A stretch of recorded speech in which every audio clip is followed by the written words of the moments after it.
Okay, now it's time to talk about the rudder.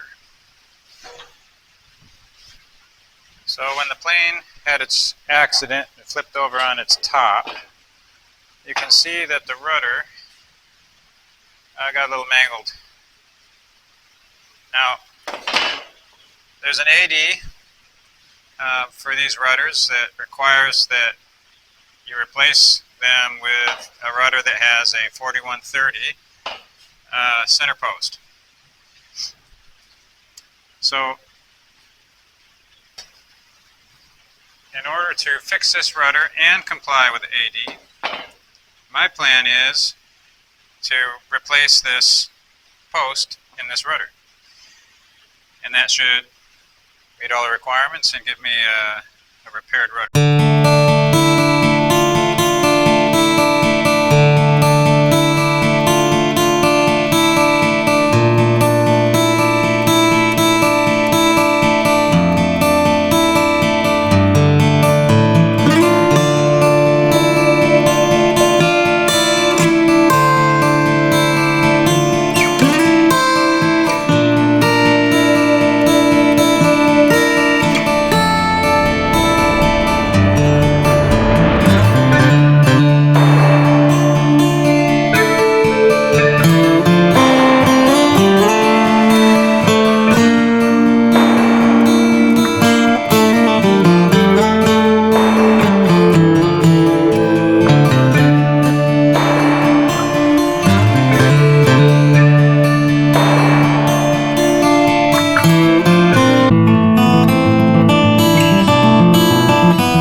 So the boot cowl and the windshield are fitted together now. The windshield's all installed, fastened down all around.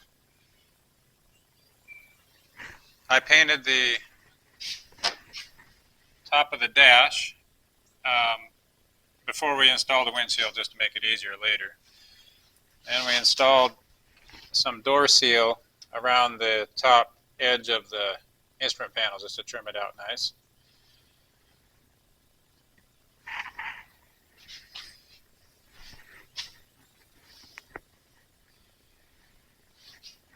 The engine, we're waiting on some parts, gaskets and such.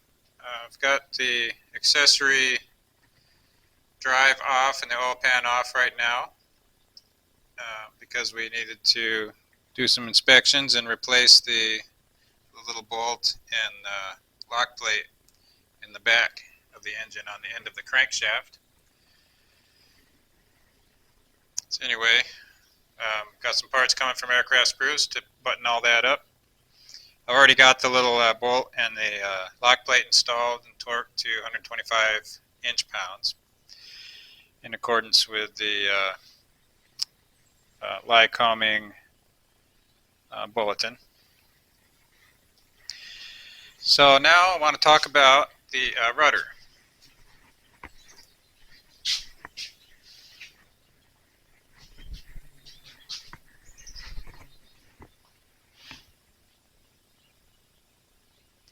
So the rudder has been rebuilt. It's got a coat of epoxy primer and a coat of urethane top coat on it. So it's all straight. It's all restored. It's got the 4130 normalized center post. Now, the drawing for the rudder is available, the original drawing. So it's easy to manufacture it back to factory spec, with the exception of the stronger center post, which is required by the AD now. So I've made a little doubler plate for the rudder control cable horn, and that was just a matter of making a paper pattern off the old one. And that's something they have to do when you replace the whole post like I did. And then on this little brace here, I didn't have the original channel.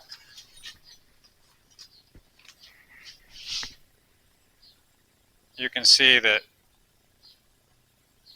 this channel is the original. I've been using it for a paint stir stick, but it was bent pretty good, and I decided to just replace it with some standard, the standard channel on the Supercub airframe. I had some left over, so I just used that. It's a little bit bigger, a little stronger, a tiny bit heavier. I'm not even sure if it's that much heavier, but anyway, the rudder has been mocked into place, and it's been checked for 25 degrees right and left travel in accordance with the type certificate document for Supercub. So that's all good, just needs to be covered.